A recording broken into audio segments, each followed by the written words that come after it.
Dans le silence solennel et glacial du cimetière, où les cyprès se dressaient comme des sentinelles sombres contre un ciel de plomb, le millionnaire était agenouillé, brisé, devant la pierre tombale de sa fille.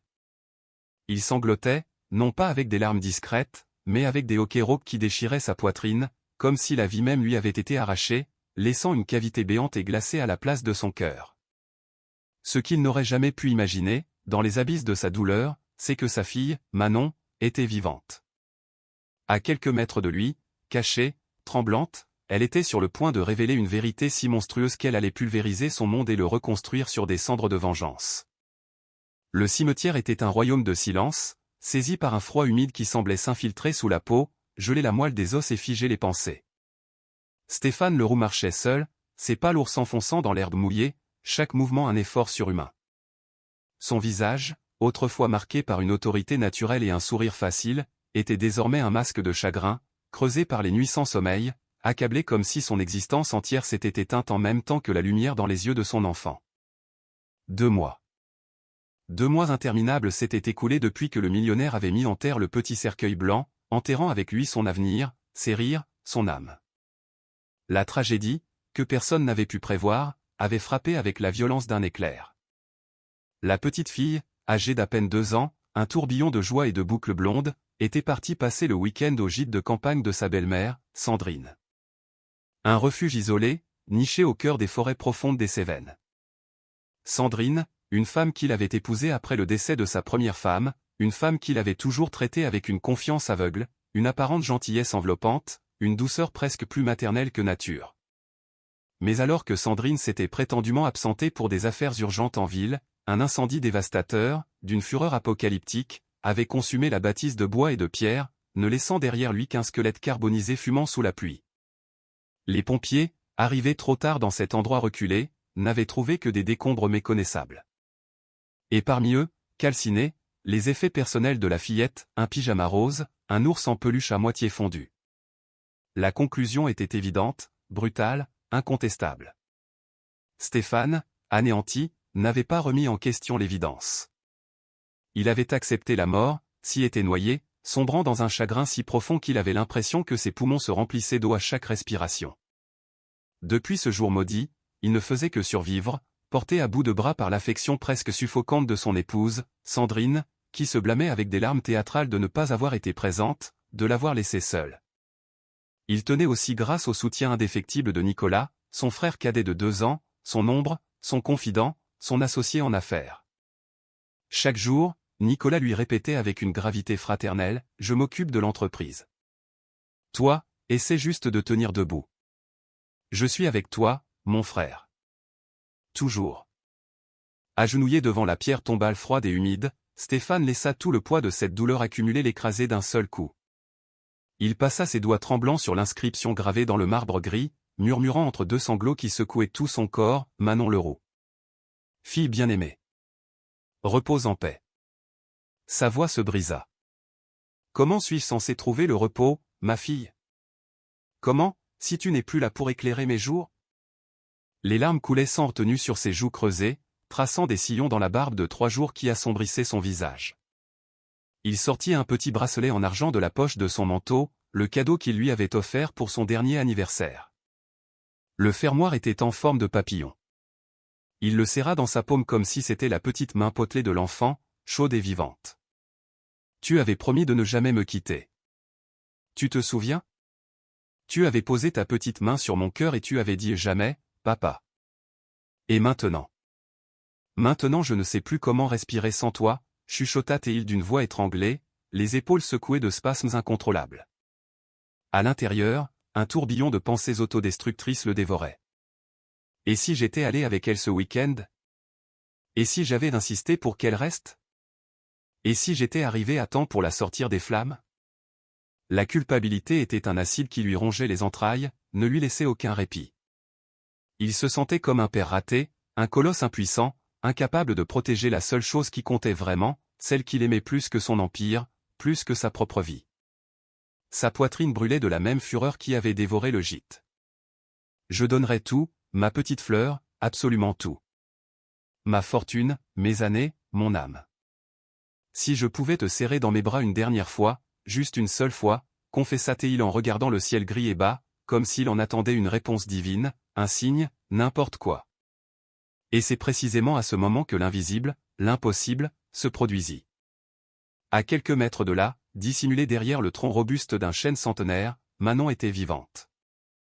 Maigrie, les joues salies par la terre et les larmes séchées, les yeux immenses et remplis d'une tristesse d'adulte fixés sur la silhouette brisée de son père. La fillette avait réussi, par un miracle de courage et d'opportunisme, à s'échapper de l'endroit où elle était retenue prisonnière. Son cœur battait si fort contre ses côtes qu'il semblait prêt à jaillir de sa poitrine. Ses petits doigts s'agrippaient à l'écorce rugueuse de l'arbre, seule chose solide dans un monde qui s'effondrait, tandis que des larmes silencieuses et discrètes roulaient sur son visage. Voir son père ainsi, si démuni, si anéanti par un mensonge, était une torture qu'aucun enfant ne devrait jamais subir. Elle fit un pas en avant, un mouvement instinctif pour courir vers lui, mais recula aussitôt, ravalant un sanglot qui menaçait de la trahir. Ses pensées s'entrechoquaient dans sa petite tête avec une violence inouïe. Cours, serre-le dans tes bras. Montre-lui que tu es vivante, que le miracle qu'il implore est là. Non, je ne peux pas. S'il découvre que je me suis échappé, il pourrait lui faire du mal à lui aussi. Ce monstre, cette ombre sans visage. Le dilemme l'écrasait. Elle voulait crier, hurler, « Papa, je suis là !»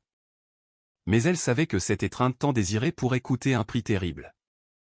De là où elle se tenait, Manon pouvait entendre la voix brisée de son père, un murmure porté par le vent. « Je te le promets, ma fille. Je vais continuer, pour toi. Même si j'ai l'impression d'être déjà mort à l'intérieur. » À chaque mot, l'envie de se révéler devenait une douleur physique, insupportable. Elle se mordit la lèvre inférieure jusqu'à sentir le goût métallique du sang, essayant de contenir cette impulsion qui la submergeait. L'amour qui les unissait était un lien si puissant, si tangible, qu'il semblait impossible d'y résister. Pourtant, elle resta immobile, paralysée, prisonnière d'une peur plus grande encore que la nostalgie et le chagrin. Alors que Stéphane se relevait avec la difficulté d'un vieillard, rangeant précieusement le bracelet contre sa poitrine comme un talisman sacré, Manon ferma les yeux et laissa une autre larme s'échapper, brûlante. Le monde était trop cruel pour permettre à un père et sa fille de se retrouver en cet instant. Et elle, cachée dans l'ombre protectrice du chêne, comprit avec une lucidité terrible qu'elle devait attendre. Les retrouvailles devraient être reportées, même si cette attente la déchirait de l'intérieur. De retour dans sa prison, Manon gardait ses pas petits et son corps courbé, se déplaçant avec la discrétion d'une souris qui craint que même les murs puissent la trahir. Quelques heures plus tôt, elle avait rassemblé tout le courage qu'une enfant de son âge pouvait posséder pour s'échapper quelques minutes, juste pour le voir, pour sentir que le monde, son monde, existait encore au-delà de ce cauchemar. Mais maintenant, elle revenait, pressée, saisie par la panique qu'on découvre son absence. Elle ne pouvait prendre aucun risque.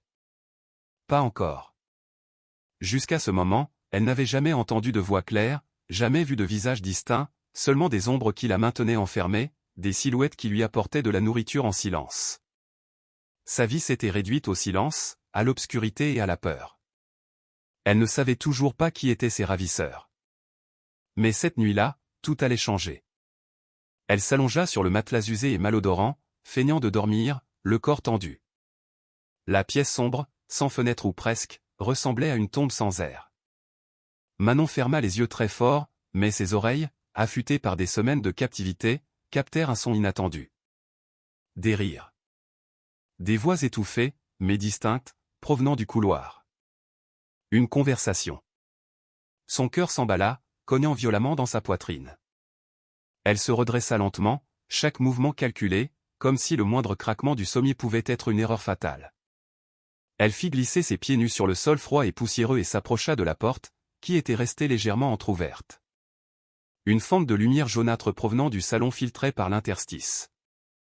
Elle se rapprocha, retenant son souffle, et les mots qu'elle entendit changèrent sa vie pour toujours. « Ça fait déjà 2 mois, Nicolas », dit une voix qu'elle reconnut instantanément, une voix qui lui glaça le sang. Sandrine. Mais son ton n'avait rien de la douceur affectée qu'elle utilisait avec son père. C'était un calme venimeux, teinté de triomphe. Personne n'a rien soupçonné. Pas même une seconde. Tout le monde a cru à ce stupide incendie. Nicolas laissa échapper un rire bas, un son gras et satisfait.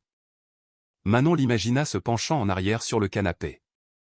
Et cet idiot de ton mari. Comme il souffre. C'est presque poétique. Il pleure comme un misérable sur une tombe vide, croyant sa précieuse fille morte. S'il savait la vérité. Sandrine laissa échapper un gloussement cruel, le son du cristal heurtant le cristal se fit entendre. Elle levait son verre de vin. Eh bien, qu'il pleure. C'est bon pour notre image. Pendant ce temps, l'héritage commence à avoir une destination sûre. J'ai déjà commencé le processus moi-même. Le poison fait effet, petit à petit. Stéphane n'a aucune idée que chaque tasse de café que je lui prépare avec tant d'amour le rapproche un peu plus de la mort. Manon sentit son corps entier se figer. Du poison. Les mots résonnèrent dans sa tête comme un glas. Elle faillit perdre ses forces, s'effondrer sur place.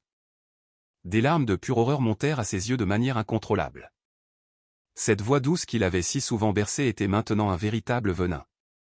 Et en face d'elle, l'oncle Nicolas, son oncle qui lui apportait des cadeaux, était assis, satisfait. Quelle ironie! Il te fait plus confiance qu'à n'importe qui au monde, et c'est toi qui le tues lentement. Brillant, Sandrine. Absolument brillant. Les deux rirent ensemble, un son complice et répugnant, le rire de prédateur devant une proie sans défense.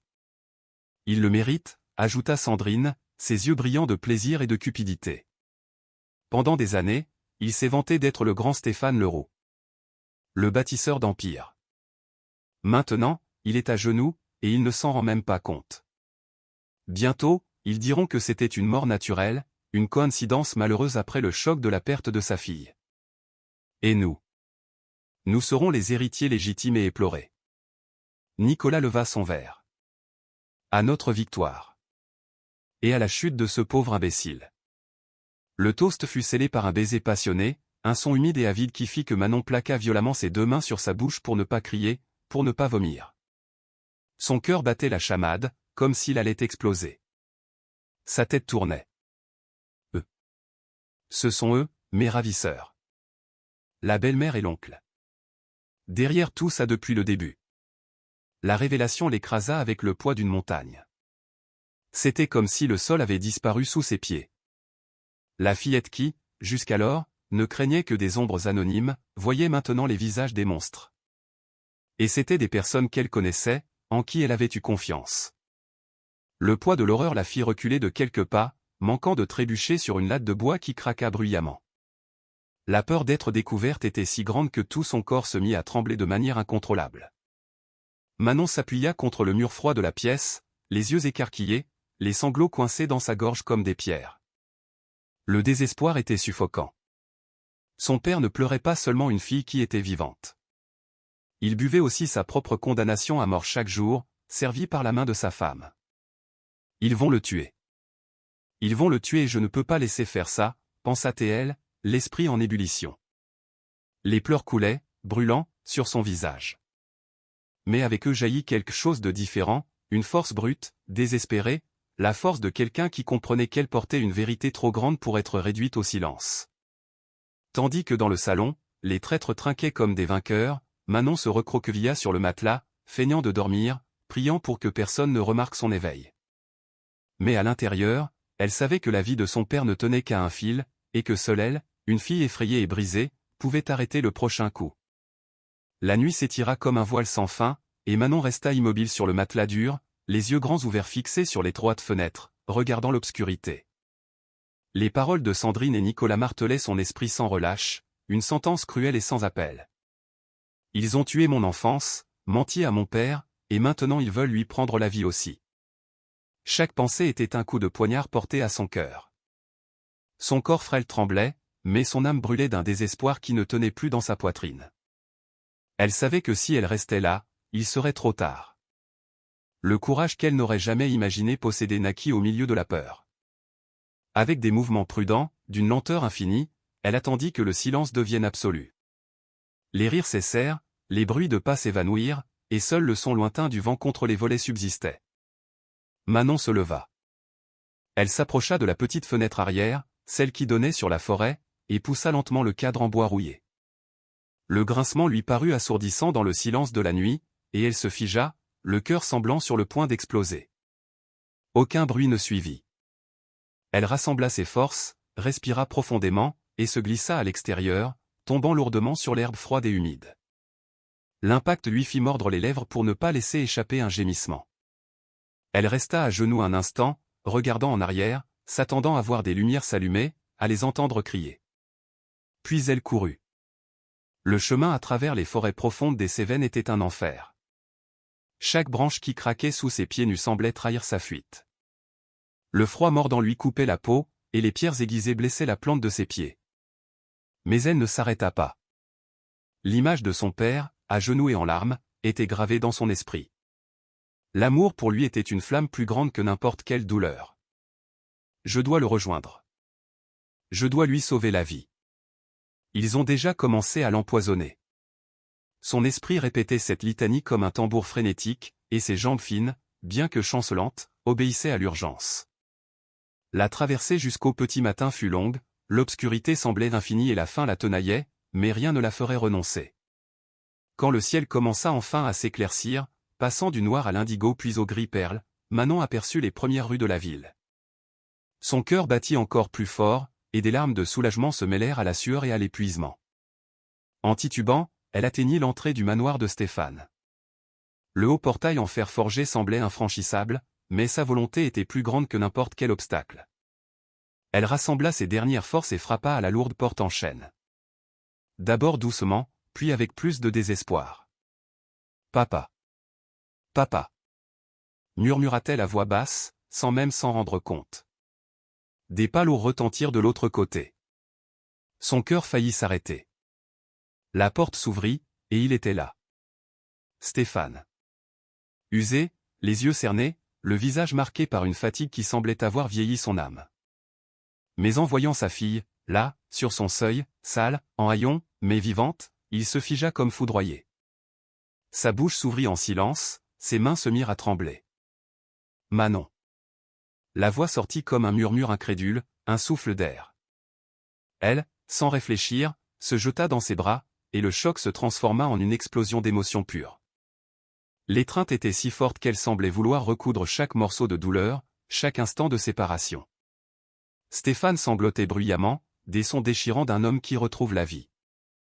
Sa barbe trempée de larmes piquait la joue de Manon, et il répétait sans cesse, comme une prière, « C'est toi, ma fille ?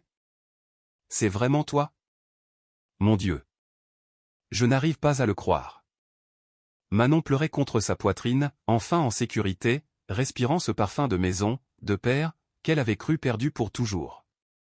Pendant de longues minutes, ils restèrent enlacés, comme si le monde avait cessé d'exister autour d'eux.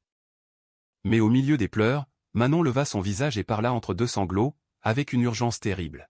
« Papa, écoute-moi. Je ne suis pas morte dans cet incendie. Parce que je n'y étais jamais. Tout était prévu. Sandrine. L'oncle Nicolas.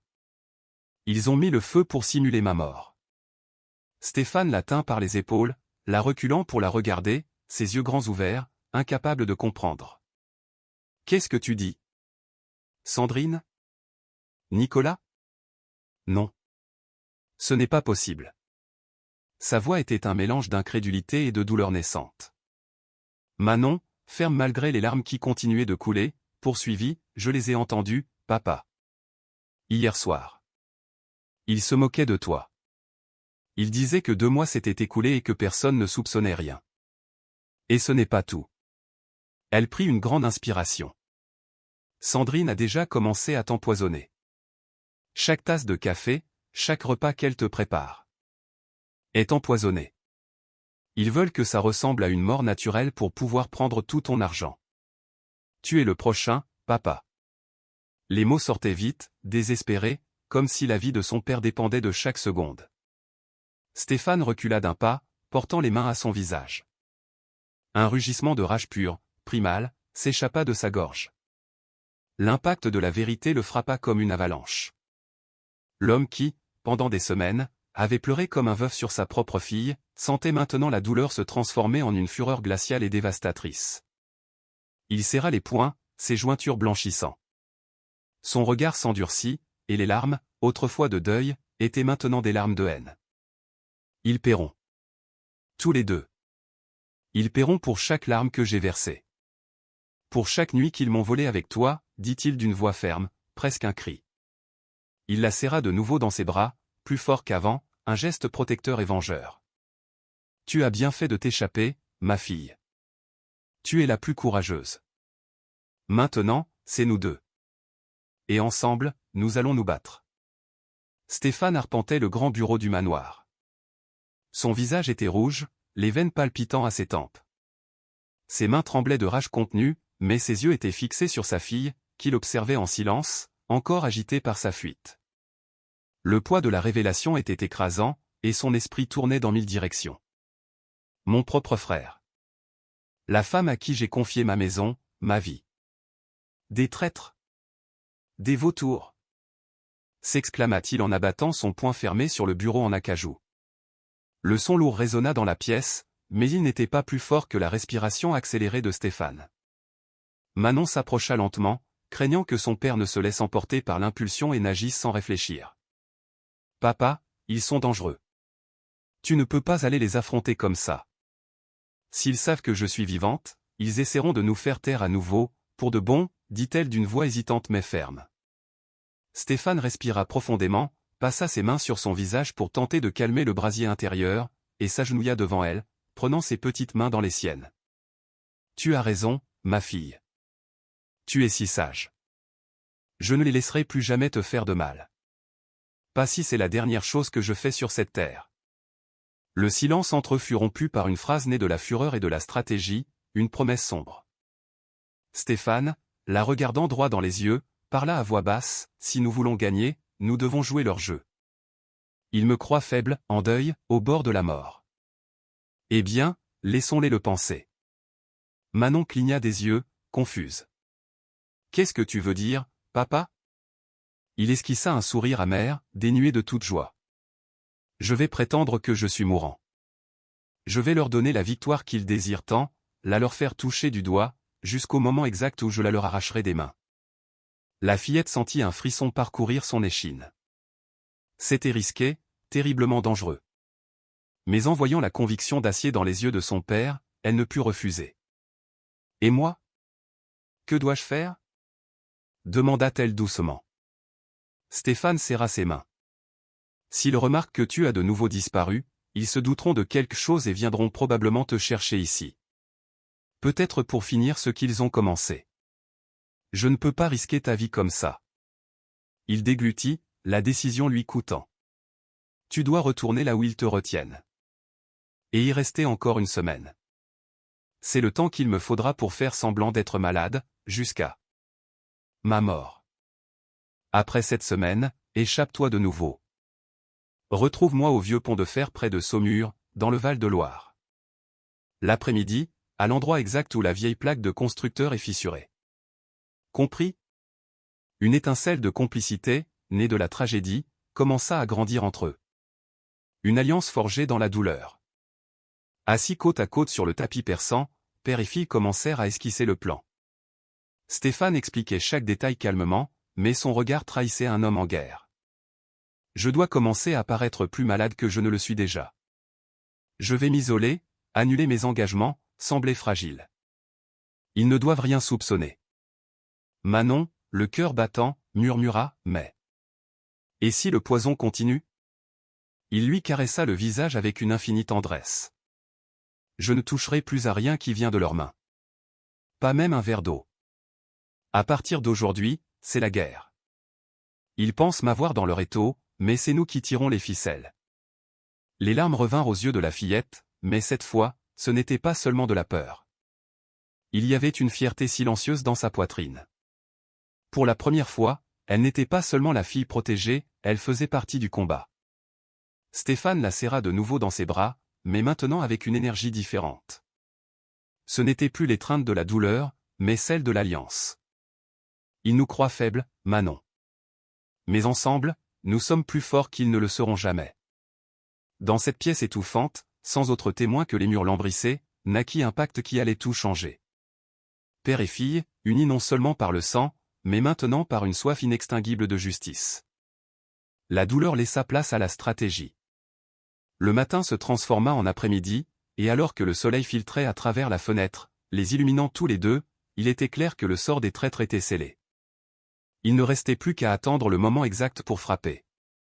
Stéphane se plongea dans le rôle qu'il s'était écrit, commençant la performance avec une précision calculée et macabre. Il annula ses engagements, s'éloigna de ses partenaires, s'enferma dans la maison comme si sa santé s'effondrait sous le poids du chagrin. Les premières nouvelles se répandirent discrètement.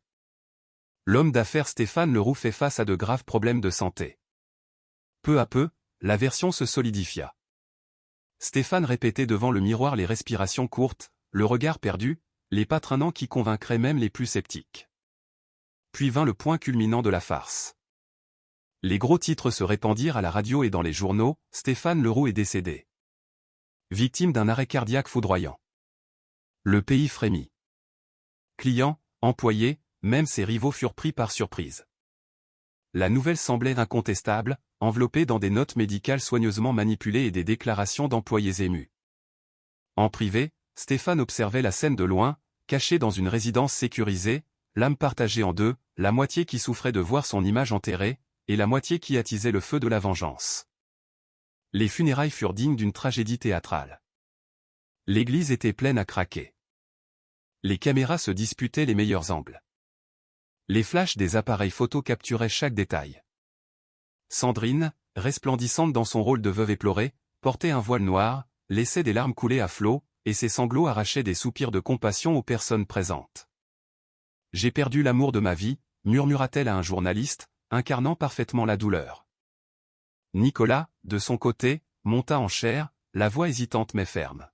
« J'ai perdu mon frère, mon partenaire, mon meilleur ami. Son absence sera un vide impossible à combler. » L'assistance se leva dans un applaudissement respectueux, et certains pleurèrent même avec eux. Tout semblait trop réel. Caché dans une voiture aux vitres teintées à proximité, Stéphane regardait de loin, l'estomac noué. Il vit Nicolas prendre la main de Sandrine avec un geste presque complice, un regard échangé qui dura une seconde de trop. Cela confirma que sa farce était complète, mais révéla aussi l'arrogance qui les aveuglait. Il croit avoir gagné, chuchota Théil, les yeux brillants d'une haine froide. Il était douloureux de voir le monde pleurer sa mort tandis que les vrais ennemis trinquaient déjà à leur victoire.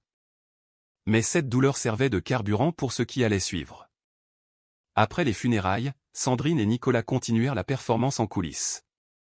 Ils organisaient des réunions privées, des dîners exclusifs, des toasts avec du vin importé.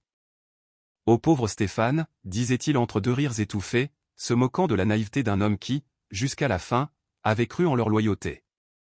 Le public, cependant, ne voyait que deux héritiers dévastés, unis dans la mission d'honorer l'héritage du patriarche déchu. La presse acheta l'histoire, renforçant l'image d'une tragédie familiale qui cachait une conspiration macabre. Pendant ce temps, Manon vivait ses jours en compte à rebours. De retour dans la pièce exiguë où on la retenait, elle se répétait le mantra que son père lui avait donné, une semaine. Juste une semaine. Puis je m'échappe à nouveau et je le retrouve au pont de fer près de Saumur. Le cœur de la fillette se remplissait d'un mélange d'anxiété et d'espoir. Elle entendait des fragments de nouvelles à la télévision du gîte, confirmant la mort de Stéphane, et se mordait les lèvres jusqu'au sang pour ne pas crier. À chaque battement de cœur, elle répétait « Ils n'ont pas gagné. Papa est vivant. Nous allons les battre. » Le monde croyait au spectacle monté par les traîtres, et c'était précisément l'arme la plus puissante que père et fille possédaient. La scène était prête. Les méchants savouraient déjà leur victoire, et la pièce semblait terminée. Mais derrière le rideau, une nouvelle scène attendait d'être révélée. Les jours qui suivirent la mort de Stéphane furent lourds de silence dans le manoir. Portail fermé, drapeau en berne, employés marchant dans les couloirs la tête basse. Mais derrière ces murs, l'atmosphère était tout autre. Sandrine troqua le deuil contre des robes de soie en moins d'une semaine, bien qu'elle gardât des larmes à portée de main chaque fois que des journalistes apparaissaient pour de brèves interviews. Nicolas, avec son air sérieux, tenait des réunions d'urgence, affichant une fausse sobriété. « Nous devons honorer la mémoire de mon frère », disait-il, s'attirant les applaudissements discrets des cadres qui croyaient faire face à un homme brisé. Dans les rencontres privées, cependant, le masque tombait. Sandrine trinquait avec du vin cher, souriant, les yeux brillants de triomphe. « Nous l'avons fait, Nicolas. Toute la fortune est à nous, et personne n'ose même remettre en question notre chagrin. » Il leva son verre avec un rire contenu. L'ironie est parfaite. Cet imbécile, pleurant sur la tombe de sa fille sans imaginer qu'il serait le suivant. Maintenant, l'empire qu'il a bâti est à notre portée. Le monde entier pleure Stéphane, mais c'est nous qui sommes vivants. Vivants et millionnaires. Les deux trinquaient, entrelaçant leurs mains comme des complices fraîchement couronnés. L'anticipation grandit jusqu'au grand jour, l'ouverture de la succession. Des avocats renommés furent convoqués. Des journalistes se pressaient à l'entrée.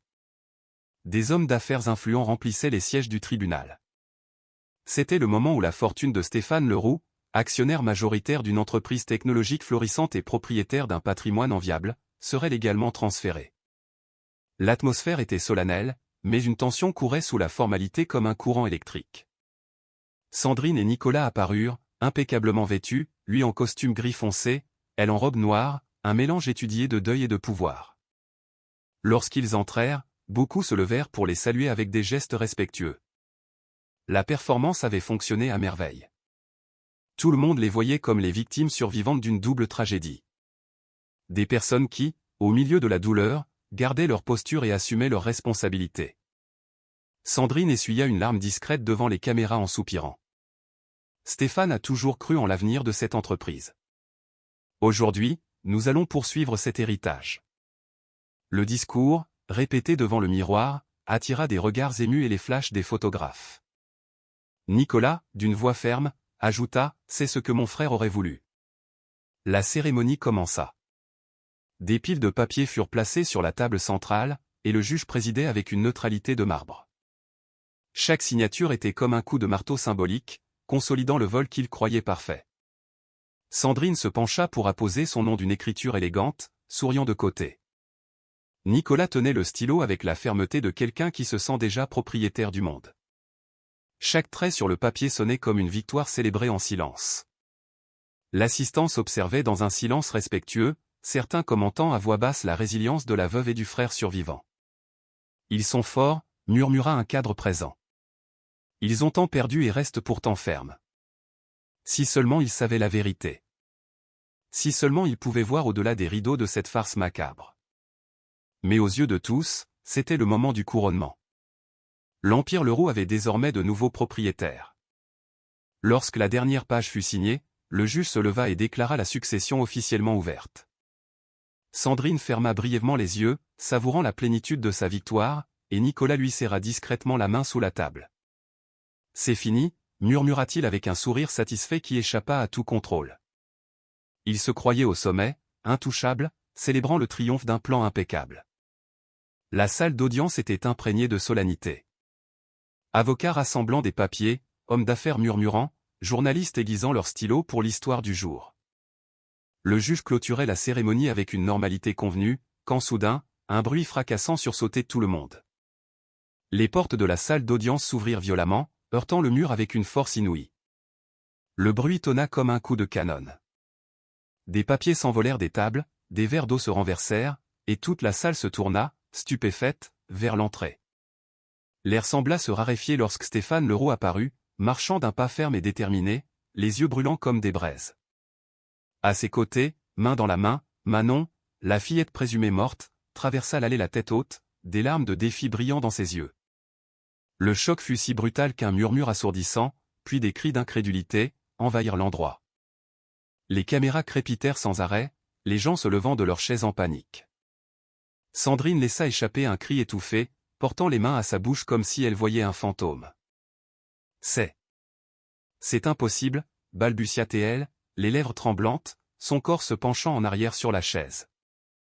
Nicolas devint livide, des perles de sueur se formant sur son front.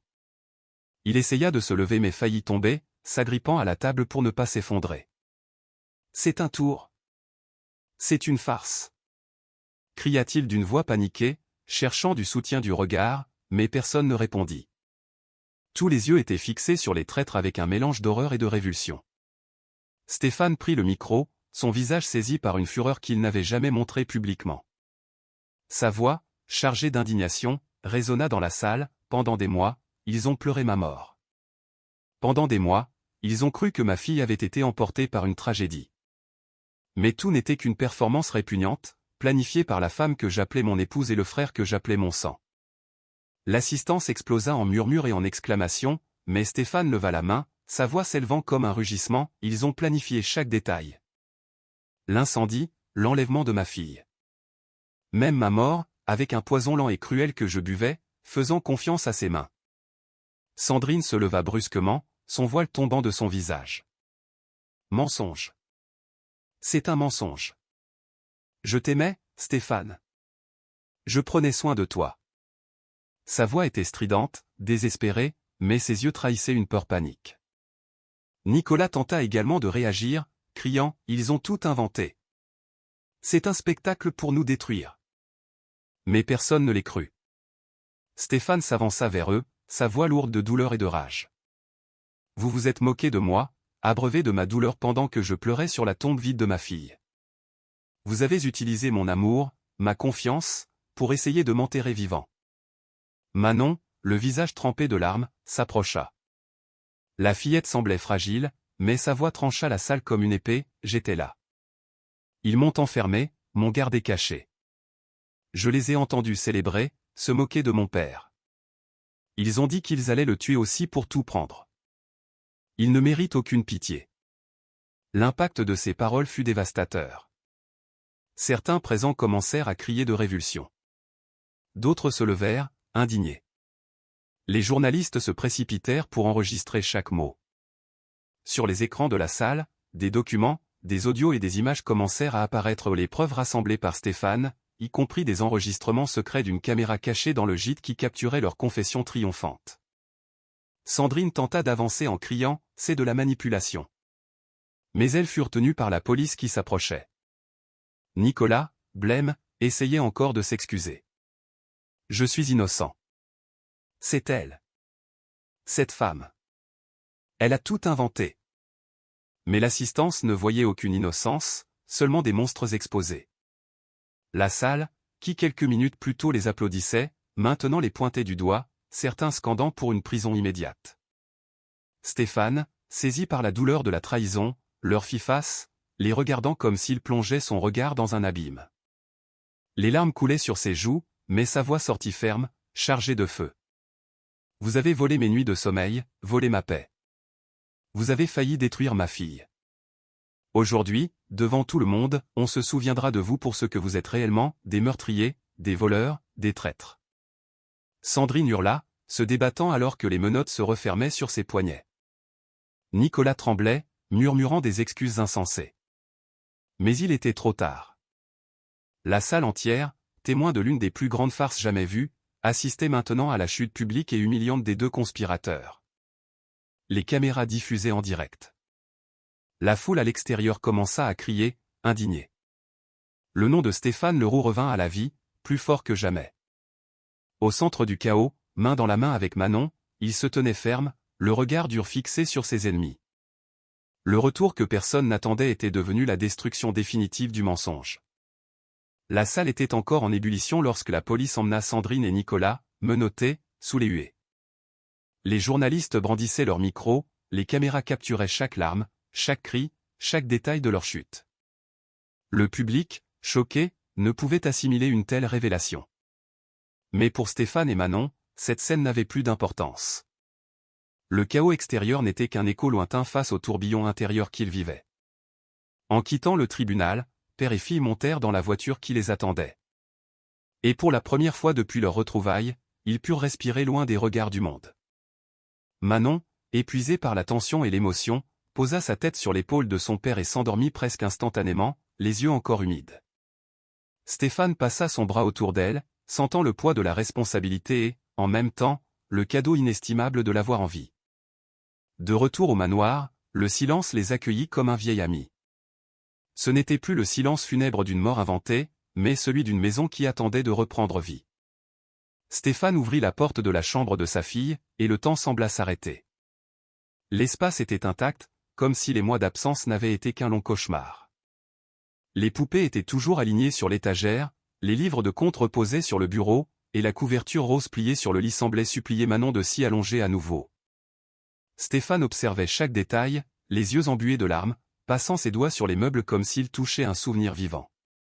Manon entra dans la chambre lentement, presque incrédule. Ses pieds nus glissèrent sur le tapis moelleux, et elle toucha chaque objet comme si elle avait besoin de confirmer qu'ils étaient réels. Elle prit une poupée dans ses bras et la serra fort, laissant enfin couler des larmes de soulagement. « Je pensais ne plus jamais revoir ça, papa, dit-elle doucement, la gorge serrée. Stéphane s'approcha, s'agenouilla devant elle et lui tint doucement le visage entre ses mains. « Je pensais ne plus jamais te revoir, ma fille. Mais tu es là. Et c'est tout ce qui compte. » La fillette, fatiguée de tant de peur et de lutte, se laissa enfin aller à la sécurité. Elle monta dans son lit, tira la couverture sur elle, et en quelques minutes, ses yeux se fermèrent. Stéphane resta assis à côté d'elle, regardant simplement sa respiration paisible, ce son qu'il avait tant désiré revoir. Sa poitrine, autrefois un champ de bataille de douleur, se remplissait maintenant d'une paix nouvelle, fragile mais réelle. Il lui passa la main dans les cheveux, murmurant « Dors, ma petite. Je suis là maintenant. Personne ne t'éloignera plus jamais de moi. » Dans le salon, le téléphone sonnait sans arrêt. Journalistes, avocats, amis et curieux voulaient des nouvelles du scandale, mais Stéphane ne répondit pas. Pour la première fois depuis des mois, rien n'avait plus de priorité que sa fille dormant dans sa chambre. Il se dirigea vers la fenêtre et observa le jardin éclairé par la lune. Le silence de la nuit était un baume, une trêve après des semaines de tempête. Au fond de lui, il savait que les jours à venir apporteraient des défis, gérer la presse, restaurer la confiance dans son entreprise, faire face aux fantômes de la trahison. Mais à cet instant, il décida que l'avenir pouvait attendre. L'horloge marquait une heure tardive lorsque Stéphane retourna dans la chambre et s'installa dans le fauteuil près du lit. Il ferma les yeux mais ne dormit pas. Chaque soupir de sa fille sonnait comme une musique. Chaque petit mouvement était un rappel que la vie avait encore un sens. Le passé ne serait pas oublié, mais maintenant, il y avait quelque chose de plus grand, la chance de recommencer. « Nous avons gagné, Manon » murmura-t-il doucement, bien qu'il sût que la bataille avait coûté cher. L'aube apporta une lumière douce qui envahit la chambre. Manon se réveilla en somnolent et vit son père assis, épuisé mais souriant. Elle courut vers lui et le serra fort. Stéphane souleva sa fille dans ses bras, la faisant tourner comme il le faisait avant, quand la vie était simple. Tous deux riaient à travers les larmes, et à cet instant, il sembla que le poids du monde s'était enfin levé. La chambre n'était plus un souvenir figé. C'était le début d'une nouvelle vie. Le lendemain matin, le ciel se leva clair, comme si l'univers lui-même annonçait une nouvelle ère. Stéphane et Manon marchèrent côte à côte jusqu'au cimetière, en silence, chaque pas chargé de souvenirs et de significations. Le portail en fer grinça en s'ouvrant, et le vent froid ramena des échos de jours douloureux. La fillette serra fort la main de son père, comme quelqu'un qui ne veut plus jamais lâcher prise. Et là, devant la pierre tombale inscrite, Manon Leroux, repose en paix, le cœur de Stéphane se serra une dernière fois. Il regarda la pierre froide, et son visage se contracta d'indignation. Cette inscription était plus qu'un mensonge, c'était une prison invisible qui les avait étouffés tous les deux pendant de longs mois. Sans un mot, Stéphane s'approcha, posa les mains sur le marbre froid et poussa de toutes ses forces restantes. Le son sec de la pierre tombant sur le sol résonna dans le cimetière comme un coup de tonnerre, mettant fin à une ère de ténèbres. La pierre tombale se brisa en deux, dispersant des fragments sur l'herbe. Le silence qui suivit fut lourd, mais aussi profondément libérateur. Manon recula, surprise par le geste, mais sentit bientôt une vague de soulagement parcourir son corps. La pierre qui l'enterrait vivante n'existait plus. Elle leva les yeux vers son père et, d'une voix tremblante mais claire, déclara « Je n'étais pas né pour être enterré, papa. J'étais né pour vivre. » Ces mots, simples et purs, transpercèrent Stéphane comme une flèche de lumière. Il la tira contre lui, la serrant de toute la force d'un cœur en pleine reconstruction. Les yeux embués de larmes, Stéphane répondit, la voix ferme et brisée à la fois, et je vivrai pour te voir grandir. Je serai là à chaque pas, à chaque rêve, à chaque victoire. Rien, pas même la mort, ne m'éloignera plus jamais de toi. Manon se pressa contre sa poitrine, sentant le battement du cœur de son père en synchronie avec le sien. C'était le son d'une promesse éternelle, scellée non seulement par des mots, mais par la vie qu'ils avaient tous deux choisi de reconquérir. Autour d'eux, le cimetière semblait assister à la renaissance d'une histoire. Là où le deuil avait plu, l'espoir fleurissait maintenant.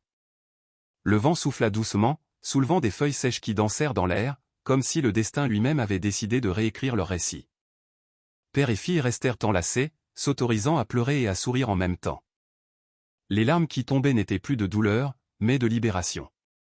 Stéphane leva le visage et contempla l'horizon. Il y avait des blessures que le temps n'effacerait jamais. La trahison de son frère, le poison de Sandrine, les nuits interminables de deuil. Mais à cet instant, il comprit que la vie ne se résumait pas aux pertes. La vie était dans la petite main qui tenait la sienne, dans le courage de la fillette qui avait survécu à l'impossible, dans la foi qu'il y aurait toujours un lendemain pour reconstruire. Il inspira profondément et sentit quelque chose qu'il n'avait pas ressenti depuis des mois, la paix. Manon sourit, et les deux se dirigèrent vers la sortie du cimetière, laissant la tombe brisée derrière eux, le symbole d'un mensonge enfin détruit. Chaque pas affirmait que l'avenir leur appartenait. L'obscurité avait tenté de les engloutir, mais avait échoué. L'amour, la vérité et le courage avaient parlé plus fort. Et ensemble, père et fille, ils avancèrent, prêts à commencer une nouvelle histoire. Car certaines histoires ne se terminent pas avec la mort. Elles recommencent quand on choisit de vivre.